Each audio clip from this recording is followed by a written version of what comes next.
What is corporate? What is corporate? It's the people we report to. But anyway, this says, This just now happened for him. He had no idea. Dear Mr. Galvin, whose idea was it to form a company to provide personal eulogies during a time of intense grief for people you don't even know? This is misguided, unprofessional podcasting, and it coarsens the culture. Immediately stop these ads. What, the eulogies are us ads? That was the better one that we had, though. Yeah. Out of everything, that's the one we David, can't do run. you have that? We do. Because this is, so that people aren't confused, like, Yeah, what are run we the in trouble? commercial. We are in trouble, make no mistake. What? Here's what we're in trouble for, So this ad. because of that, let's play it again. Yeah. Are you planning a funeral for a loved one and fear it will end up being morose and lifeless? Are you worried people there will judge you for making it pretty much forgettable? Then let Eulogies Are Us provide the perfect balance between respect and entertainment. Hey, I'm Jerry Springer, and I've made talking a career. And I'm Megan Hills, a trained actress. I've played Lady Macbeth, Stella, even Britney Spears. And I'm Gene Galvin, the creator of the Ludlow City Bus Company and the newest comedy sensation, The Elevator Comics. And we can be hired to deliver a tender, memorable eulogy for your loved one in person at your church, synagogue, or even your neighborhood bar. Oh, and I can show deep pathos. Watch this. She was a dear woman that we all love. I just don't know how we're gonna go on without her. And I can give a final thought. Old Tommy lying here, well, I guess it was a few months before he died. He was telling me about this new hearing aid he had, and he was so proud of it. He said, Jerry, this is the finest hearing aid money can buy. I said, yeah, what kind is it? He said, 4 o'clock. And I can even sing mine. Poor Judd is dead, a candle lights his head.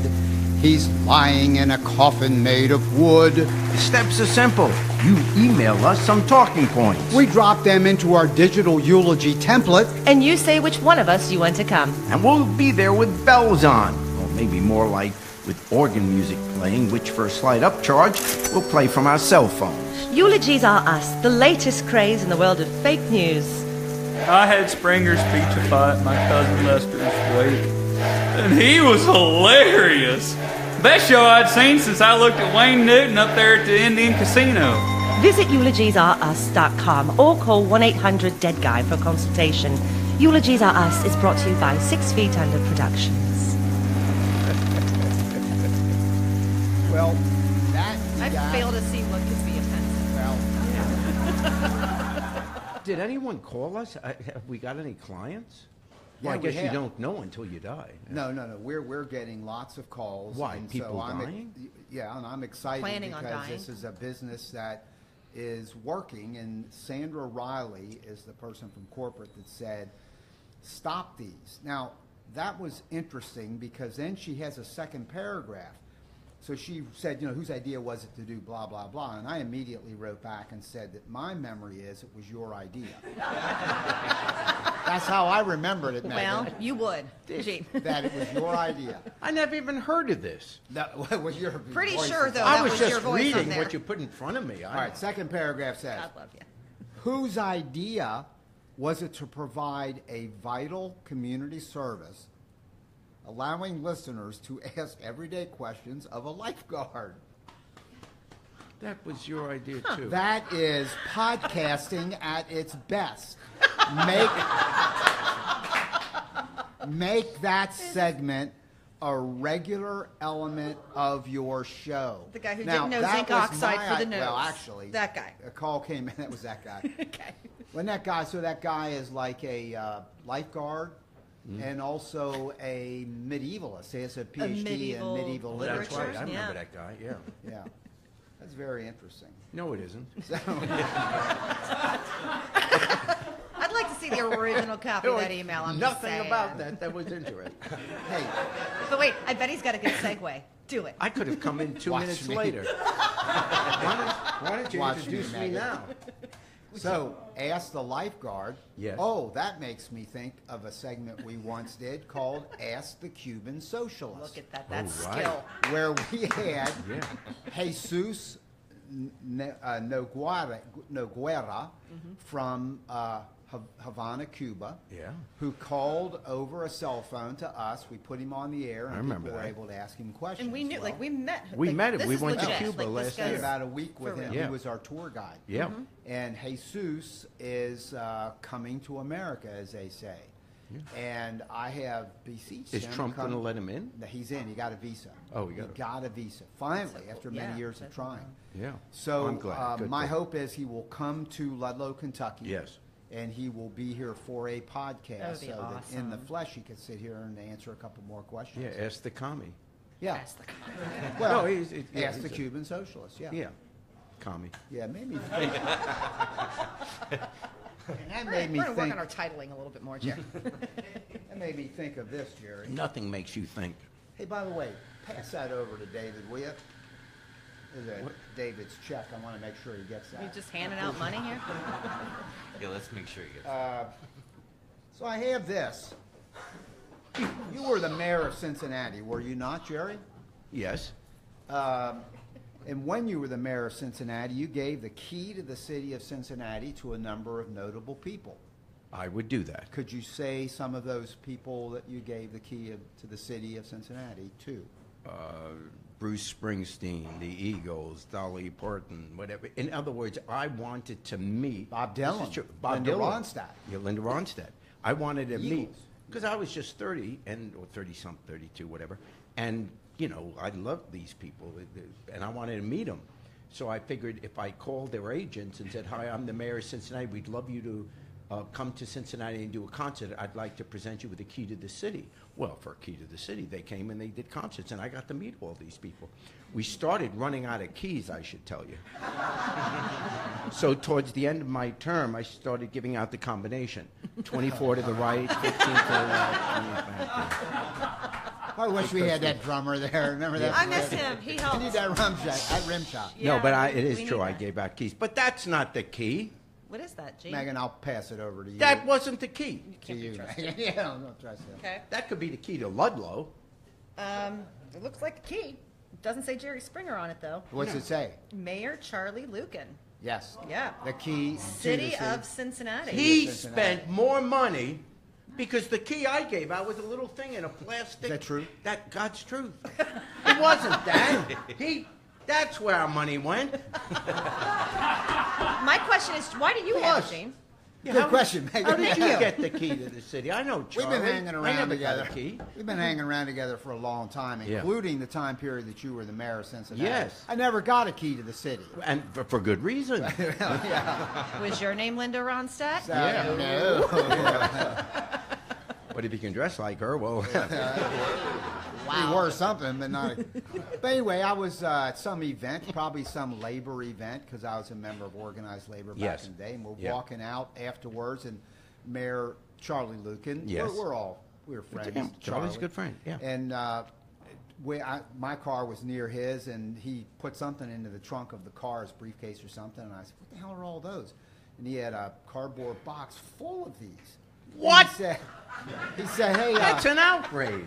Just handing those out like business cards, he man. said, "They're keys to the city. You want one?" I said, "Yeah." And he said, "Here you go." And he just gave me a key to the city. There wasn't much ceremony. Lots to of it, pomp Megan. and circumstance in Good that, Lord. in that parking lot, You want Gene. one? Yeah.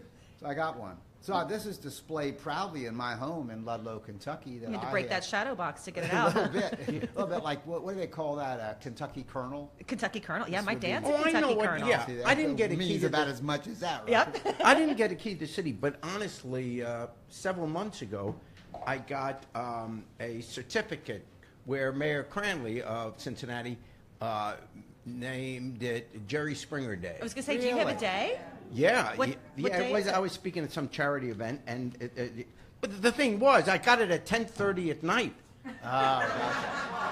So I got an hour and a half. You could, if you're going to give a guy a day, give it at least when the sun's up. So what is This is officially? true. What is They the give it official to me at date? the end of the dinner, and I said there was an hour and a half left. What good is this? Good point. I like that. point. Had No one idea. thinks of these things. Yeah. All the problems You don't have any have. more of these, do you? Of the keys to the city? Did you hoard any? 27 to the right, 14 to the left. They probably changed it since I was there. Do you know who Simon and Garfunkel are? They went to my high school. They graduated actually 2 years ahead of me. So what are your memories of Simon and Garfunkel? By the way, your high school, I had an occasion professionally in my job as an educator with Cincinnati Public Schools to visit Forest Hills High School. I remember. Which is where you went. Yeah. It had nothing to do with you or any. It just. Well, then why did you go? Well, I had reasons. I was visiting a program there that we replicated in Cincinnati, actually, and it's a very cool high school. I mean, it's a big. Still today, it's beautiful. Yeah. A big place. It has a lot of academic prowess and pride too. Yeah. So Simon and Garfunkel went to your high school and probably performed at some assemblies or anything. They did. Is that true? They performed at the senior prom, but I didn't have a date, so I missed that performance. But they, That's usually No, But not no, wrong. what it is true is they had a hit record. Really? The name, I don't remember the name of the record, but their first hit record, which made Billboard's top whatever, was as Tom and Jerry, because they did not believe, their real names are Simon and Garfunkel, but they did not believe that they could become popular with Jewish names like that. So they seriously, they put on the label Tom and Jerry. That was their first hit. They didn't become Simon and Garfunkel, I think, until the movie The Graduate. They then decided, I may have that not exactly right, but it is true that their first record was Tom and Jerry for that reason. You could, the agents would tell them you can't make it as Simon and Garfunkel. And frankly, back then, a lot of the famous entertainers we grew up with didn't use their real names, particularly if they were ethnic. Yeah. And, virtually everyone from my generation, whether it was Jack Benny or, whoever, Bob Hope, any of them, they changed those aren't their real names. Were they? My name actually is, well, I guess Maury Povich. Yeah. Again, where is And I that guy can- with the rim shot? And I That'd try be great. to keep that quiet, but My name is Maury Povich. So Who another. else went to your high school? Anybody else famous? Oh my God. What about Rodney Dangerfield? Rodney Dangerfield is him. well, yeah. You did? Yeah, I met him at the Beverly Hills Hotel when I was like 9 or 10. There was a Jeopardy was there. They were doing like Jeopardy, and so it was just us, my family, and Rodney Dangerfield at the pool. And the movie Ladybugs had just come out. That was the only reason I knew who he was, because he was in Ladybugs. This is absolutely God's truth. I met him at the Beverly Hills. Shut up. I swear to God. My dad and he That is talked really like weird. all afternoon. In the They had a lobby, couple and we were there with beers. Katie, and and we were, all excited, and just And we're talking Beverly Hills in L.A. not Yeah. the supper club down the street. That's Yeah. no longer oh, with It yeah, was us. a right, place in right. Cincinnati Oh, yeah, that that was- tragically yeah. burned 30 years ago. But yeah, did he but go he to your did, school? Yeah, but years, he was older. But we became kind of like friends towards the end of his life. In fact, in the beginning of our show, the TV show, in the first couple of years, now you can't be on the show if you're known. That's the rule. But Yep. back then, we had some celebrities on, and he was on the show, and we became pretty good friends. And in fact, I was asked by his wife to speak at his funeral, which, Wow. as it turned out, I couldn't do. But yeah, we became pretty good That's friends. Did you ever interact with Tom and Jerry, Simon and Garfunkel at all in high school? No. 'Cause They were a were couple 2 years ahead. of Our high school had 5,200 kids in it, and it was only 3 grades, sophomore, junior, and senior in one building. My graduating class had 1,201. So, if you were student council president, it was like being mayor, it was.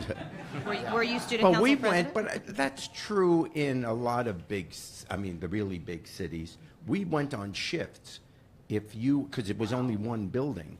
So if you were a sophomore, you went from 12 to 5. If you were a junior, you went from 9 to 2. And if you were a senior, you went from 8 to 12 because the seniors would have afternoon jobs. But so we went in shifts. So truthfully, you didn't know a lot of people. You had your circle of friends, and that was it. The school was like going to college. And yeah, it's amazing preparation for you because we can picture when you were in high school that you were maybe not student council, but you were the person most likely to succeed to become a national celebrity. Oh, yeah. So you were well known, obviously. You were the person selected to, let's say, MC the talent show. Or, This is how pathetic it was. I was about the shortest kid in the school. And when I graduated high school, this is true. When I graduated high school, I was 5'1". My dad was only 5'2" at his tallest. And I did all my growing in college and law school. I mean, I grew really late. And that was I mean, because I would take a girl out on a date in college, and by the time I took her home at night, I kissed her on the forehead because I had grown. Right. No, I was the shortest kid in high school.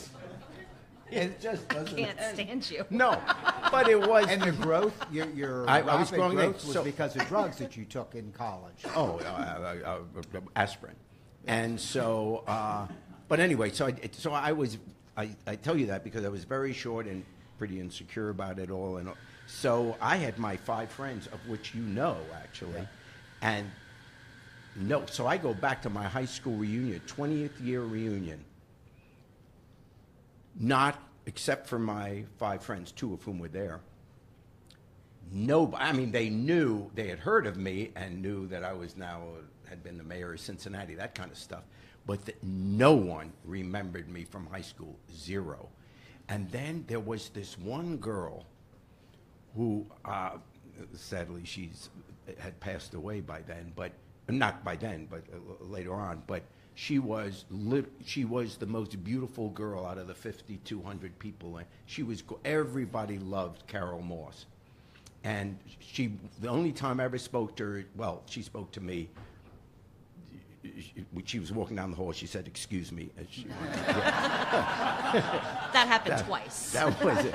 Yeah, that was it. But she was just, I mean, honestly, you're in high school, whatever, and you're just staring at her. You want to be in her class. And she was just, even to this day, the high school picture, you say, she's drop dead gorgeous, okay?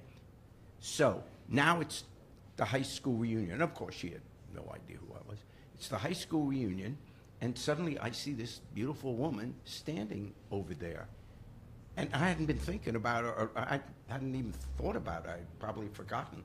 All of a sudden I looked and I said, "Oh my God, that's Carol Morse." And here I was already a grown-up, happily married, everything, and a mayor of a city. I mean, I was a grown-up with a grown-up job. And I was going to go up to her and I got nervous. I mean, I started to get, what? And I didn't know, my voice cracked. I didn't know what I would say to her. And I went up there fumbling. And I said, "I'm Gerald." Gerald? Did you push your glasses And she up was just as sweet as can be. Of course, had no memory, But, so it's amazing. I don't know how we got, you asked if I was, no, I wasn't in a high school play. I did nothing in high school except go home. In the reunion, the reunions that you go to now, because you've probably been to reunions fairly recently, the last 5 years, 10 years, and our generation, we just did our 50th reunion recently. And do people kind of wonder when they do see you? They know who you are now with the TV show, and there's a lot of speculation today, literally today, so today's the 30th of May, that you're running for the governor of Ohio. That just seems to come up and come up and come up. If I do anything politically, it'll be to run for mayor of Ludlow. There we go. Thank you. Oh, you heard it here first, ladies and gentlemen. The mayor gave you the thumbs up. There we go. There you go. That's 2 votes. And that, from off mic, that's Mayor Waite, who was the mayor of Ludlow. Exactly. And Catfish Williams is look at the that. owner of the Folk School Coffee Parlor, and he's a city council member. And it's funny, I came in tonight because I was going to try to draw you into saying something like that, to pull you into the trap of announcing you're running for the mayor of Ludlow. And I was saying to Catfish, I think Springer could, let's slow everything down now. We've been, we got some other things going on. So I don't know if Catfish, they got a lot of other ideas. Yeah. You know what I'm saying? Yeah. Well, So, Aw. no, Where's he didn't Catfish? say that. Catfish, look at him back there. Hey, speaking of politics, makes me think of Jared Kushner, who is the son of the President Donald Trump. son-in-law. Son-in-law. Son-in-law, pardon me. Well, there's a story. Then they could be on my show again. There you go. I could be on the Because if he's his son married his daughter. Wow. Oh. Next on Springer.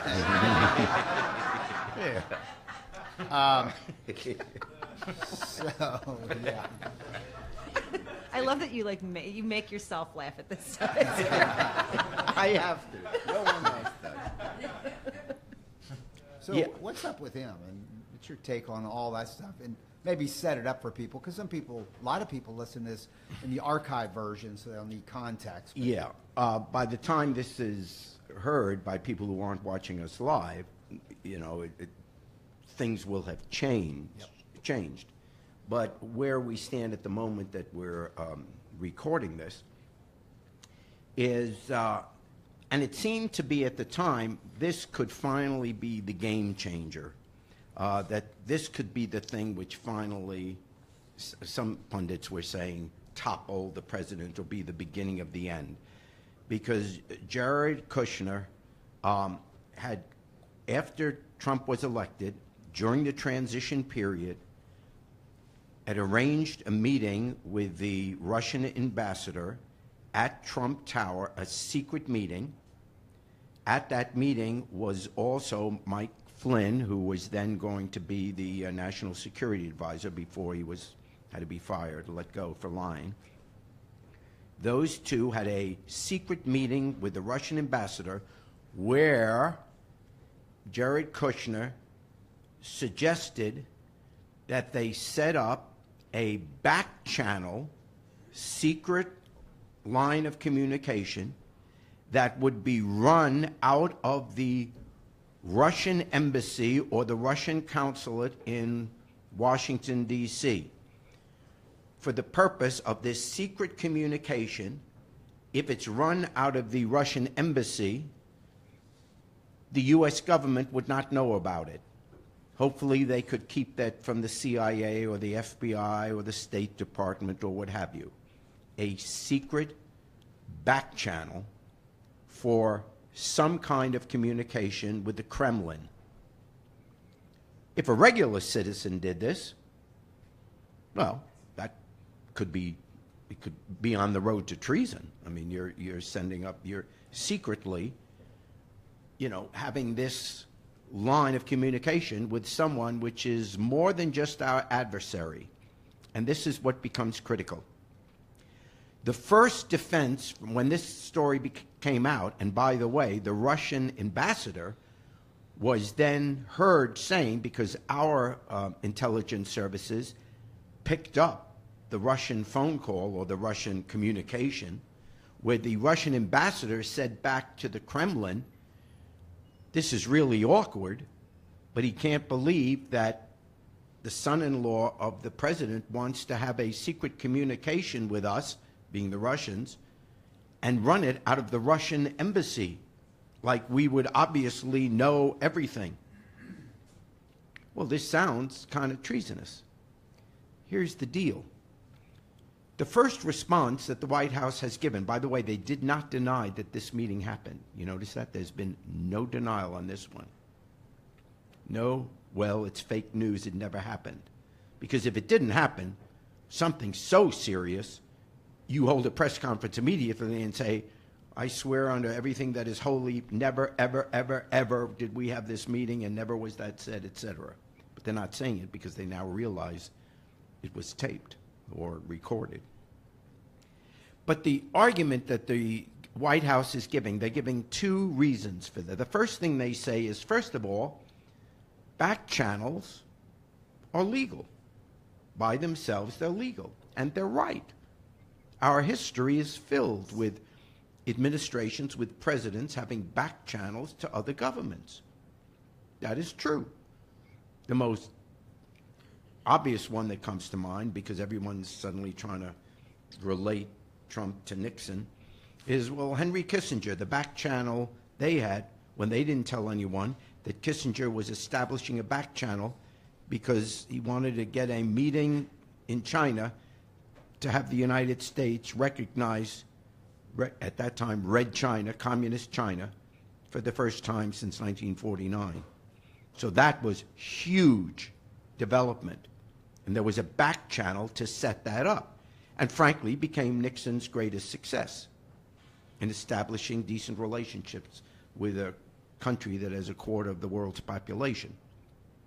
The difference is, in all these examples that you can come up with of back channels of a president, you know, John Kennedy using Bobby Kennedy for the back channel during the Cuban Missile Crisis, the difference in this case was all those were done for a legitimate government purpose to establish, let's say, relations with China, which would be good for world peace. In other words, for some legitimate purpose that a president would have. In this one, you might be quick to say, well, maybe, which Trump would say, is I'm trying to establish, it was to establish better relationships with Russia because we want their help in Syria. And we just want to have better relations. Sounds pretty good. The problem with that is, if you wanted to do that, number one, why did you need a back channel? And what was the rush? In 1 month, you would become president. Then you can have your ambassador, which you appoint, your Secretary of State, which you appoint. You could have any private conversation with Putin you wanted to have. You didn't need to create a back channel for this. So the crime is not the creation of a back channel. It's the possibility of what this was set up for. Why did you have a need to create a back channel? There is no logic to it. That's what the issue is. And then you have to come up with, well, okay, if there's no legitimate government purpose, remember, in 1 month you were going to be president. You would have the say in who your representatives are. You could have any communication with Russia you wanted, with Putin that you wanted.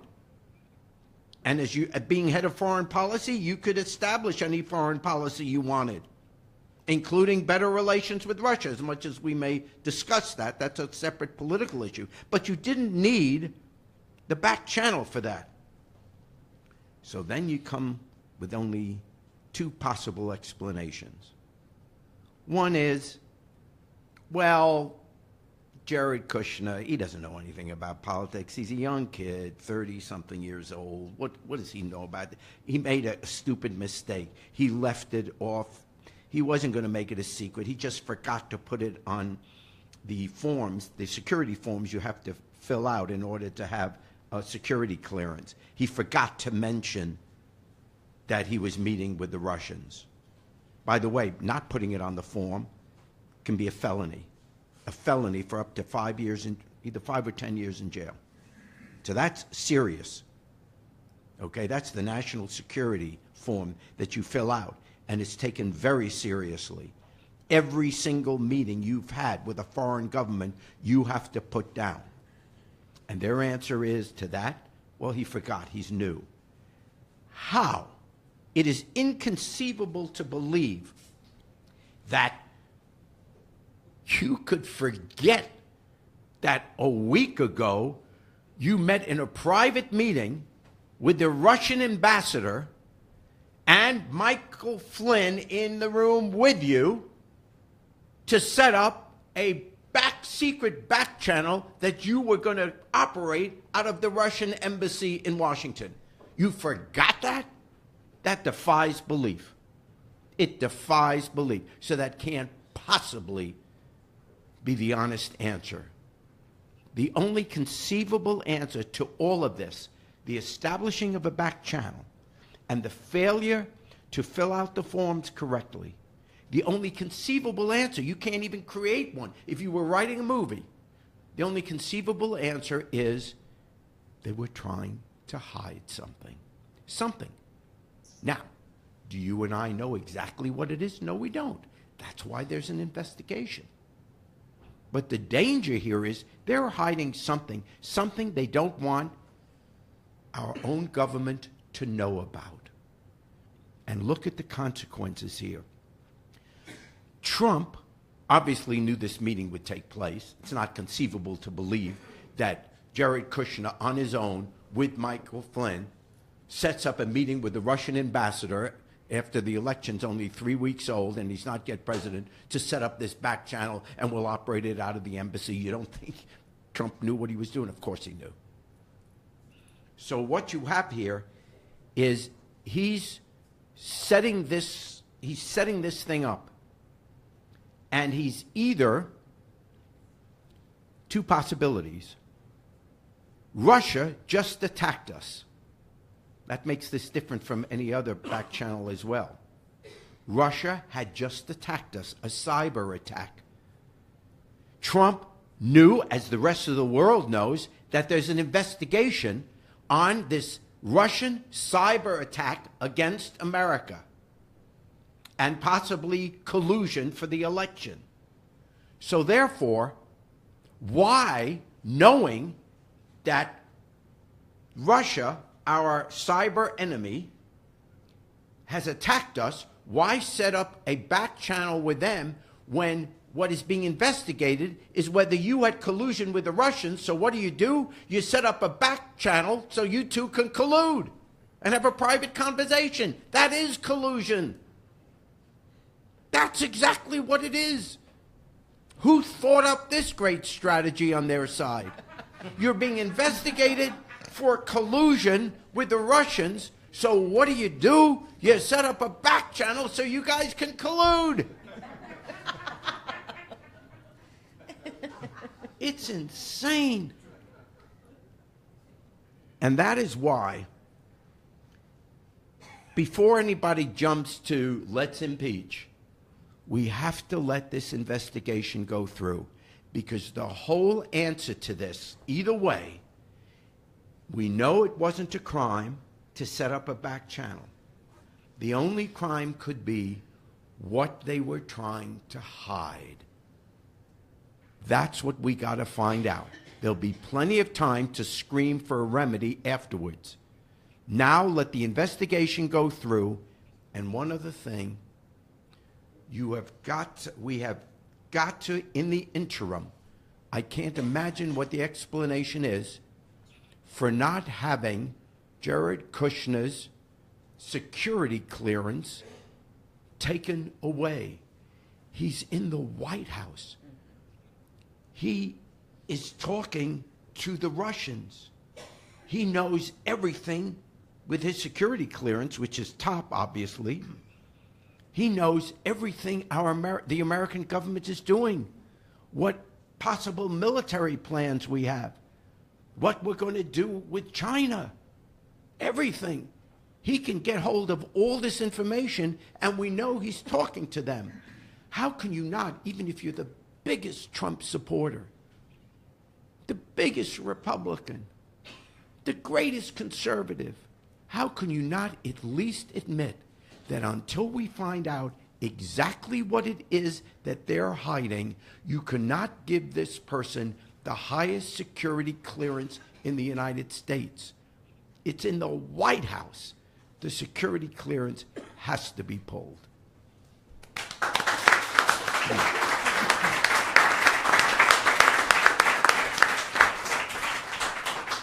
We're going to ask Tim Easton to come forward, and Tim... I accept this key on behalf... I can't believe you get I don't one. know if you're worthy of that. Hey, by the way, our dad was mayor of Norwood at the same time Jerry was mayor of Cincinnati. Yep. And the keys were twice as big.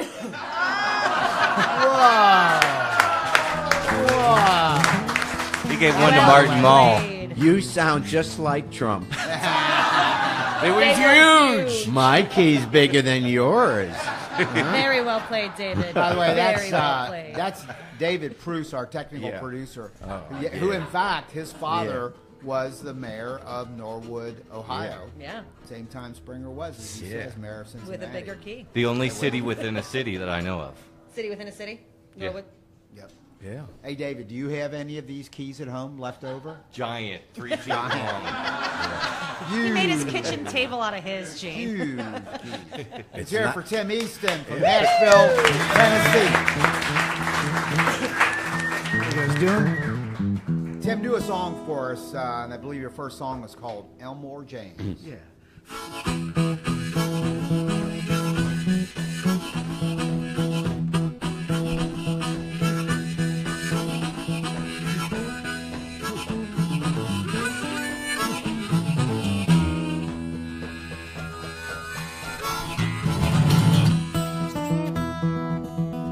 A lot of racket being made in the world today, and these drum machines all sound the same. I think you hear a song. Is it a song or is it just fun and games? Call me old-fashioned or behind the times. The one who got the money maker shaking all night was Elmore James. Elmore James. Elmore James. Elmore James. Get a little sip of whiskey. Put the lights down low. Drop a clean needle on the stereo. Grab her by the belt buckle. Call out her name. Give her a kiss. Spin her around. See what you want to go downtown to see Elmore James. Elmore James. Elmore James. Elmore James.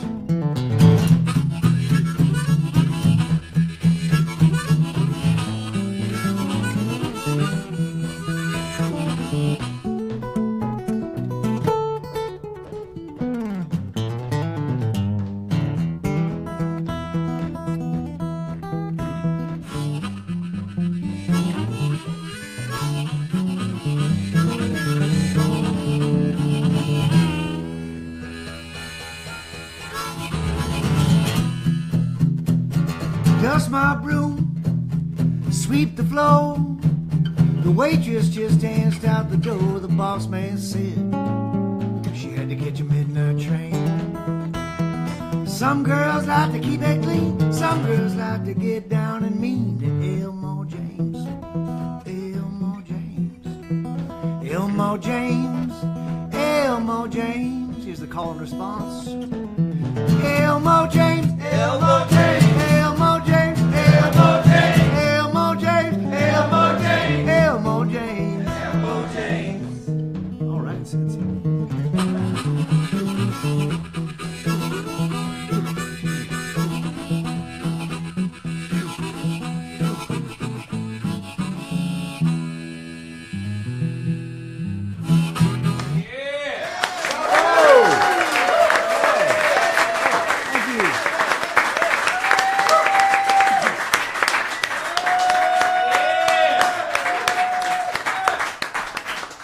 That's Tim Easton from Nashville, Tennessee. You can hear his music at timeaston.com, TIMEASTON.com.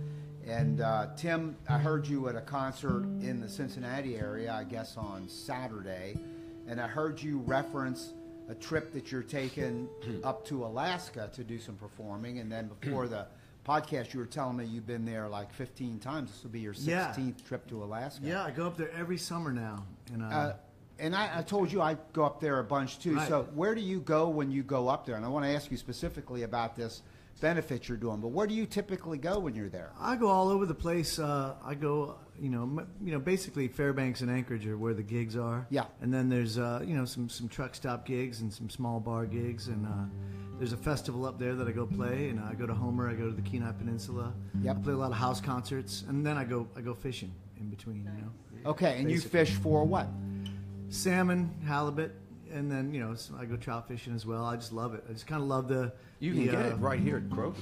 Yeah,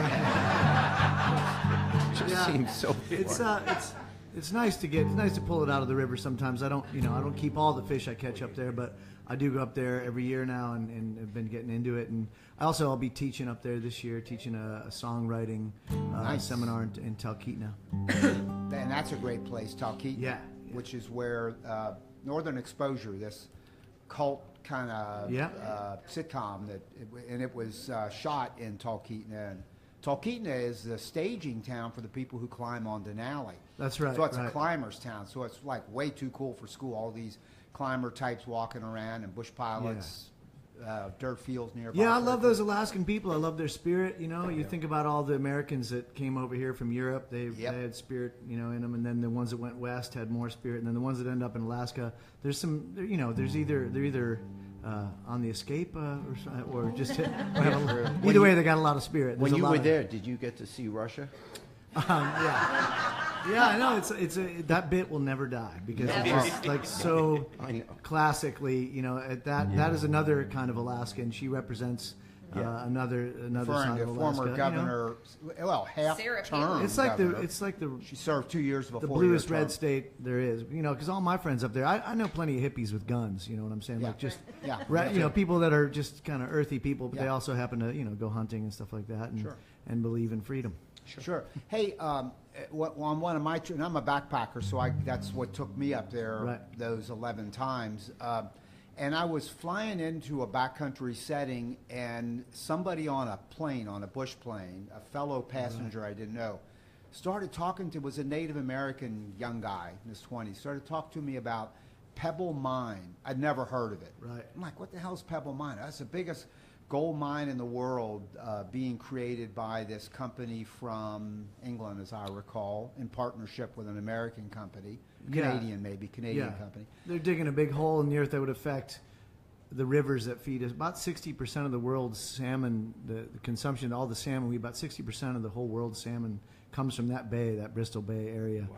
Yeah. And that specific mine would affect those rivers, that would affect that salmon without a doubt. It's just the way it is. You know, that's why we can't get salmon swimming up the East River anymore. You know, they do. There's salmon in Scotland. There's salmon, you know, in many places in the world. But the majority of the salmon that we're eating in the world comes from there. And this mine definitely was. You know, we started a festival was started, and I believe Robert Redford's involved in like the lower 48 kind of. You've probably seen some mail about it, and just the different organizations that are. But the festival called Salmon Fest that happens in Ninilchik every year. And this year it'll be Jewel will be the headliner. Sometime Emmylou Harris. Wow! And Jewel is from Alaska. Yeah, she's from right down the road there, and there'll be a lot of people singing songs and Alaskan bands as well. And it's a really great festival. That happens. When is Salmon Fest? It's the first weekend of every August, and it is an amazing festival to come up. Can people hear Salmon Fest like on YouTube or? Yeah, there's a Facebook page and there's a page for Salmon Fest. They have a media presence and you're performing in that. I'm performing that. I've performed in every one for 6 years now, and the first couple were really about shutting down, like raising awareness to shut down that mine, and then so there was a temporary shutdown that's been, was put in place. It was pretty well beat back, yeah, particularly it was beat back, during the 8 years of Obama. But now with Trump, it's surging back. That's true. Again. It's surging back. Of so course, people need to. I'm so glad that we had a chance to talk to you about that, and thank you for your service in that situation. But we have to have people know about Pebble Mine. Yeah. And to go online, find out about Pebble Mine, look for ways that you can either donate to it or to somehow even way down here in the Midwest. The fight has been kicked back in, the musicians to protect Bristol Bay, and all of us need to protect Bristol Bay, especially if you eat salmon. You got no way around Headwaters of sockeye salmon is what would be affected, as you say, 60%. Hey, do a second song. This one's called Real Revolution. Yeah, it's a brand new song for you.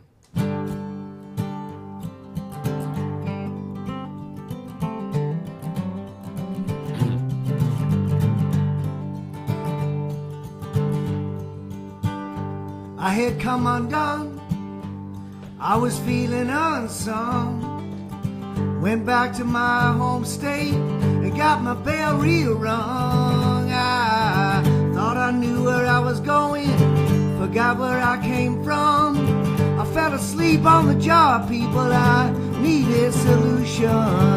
I needed a real revolution. My old way of thinking had me tied up and blind. I was left out of direction, I was out of right mind. Tired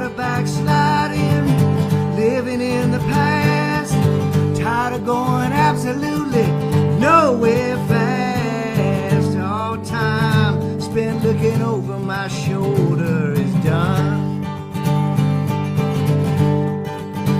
Now I'm staring into the action of the real revolution.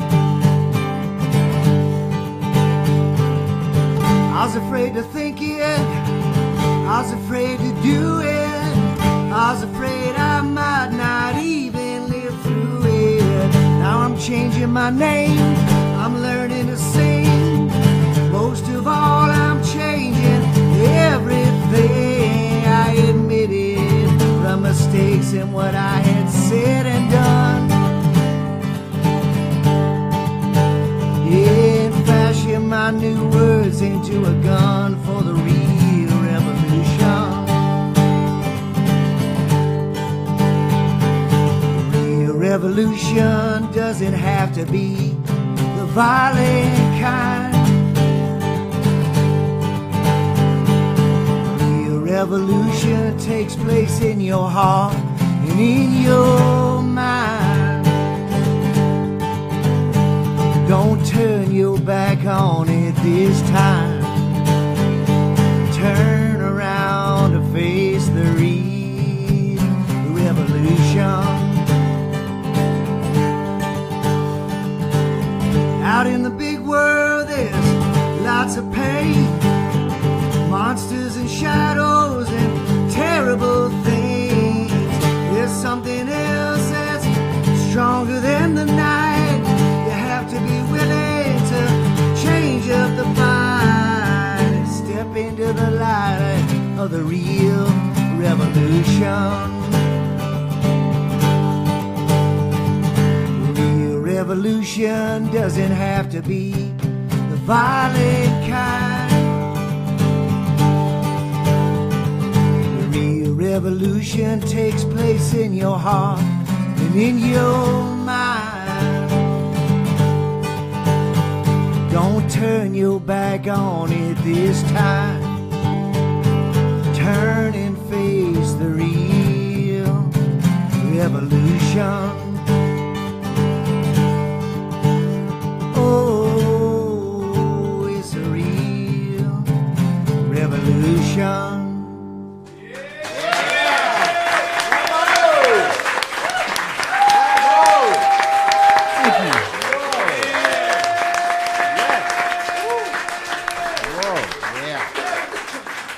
Tim Easton from Nashville, Tennessee. You can hear his music at timeaston.com as outstanding. That's great. Take us out on Down by the Riverside, and Jerry Springer would be honored, and if he does a good job, I'm going to give him the key to Cincinnati. He's going to sing the second verse. That will cause a revolution. There it is, Jerry. There it is. Oh. That's just waiting for you. This You one's pull for this that. off. This one's for the key. Springer, eye on the prize. And I apologize for the size of it, but we're just Cincinnati. We don't have to worry about the size, We're not David. Norway. Yeah, solid gold. Yeah. We go Down by the Riverside. Tim Easton, Jerry Springer. I'm gonna lay down my heavy load down by the riverside, down by the riverside, down by the riverside. I'm gonna lay down my heavy load down by the riverside. Don't need the war no more. I ain't gonna study the war no more. I ain't gonna study the war no more. Ain't gonna study the war no more. I ain't gonna study the war no more. I ain't gonna study the war no more. Ain't gonna study the war no more. Jerry Springer. Gonna lay down my sword and shield down by the riverside, down by the riverside, down by the riverside. I'm gonna lay down my sword and shield down by the riverside, down by the riverside. I ain't gonna study war no more. I ain't gonna study war no more. Ain't gonna study war no more. I ain't gonna study war no more. I ain't gonna study war no more. Ain't gonna study war no more. All right. Y'all come back now, you hear? You are good. No kidding, that was great, great. Making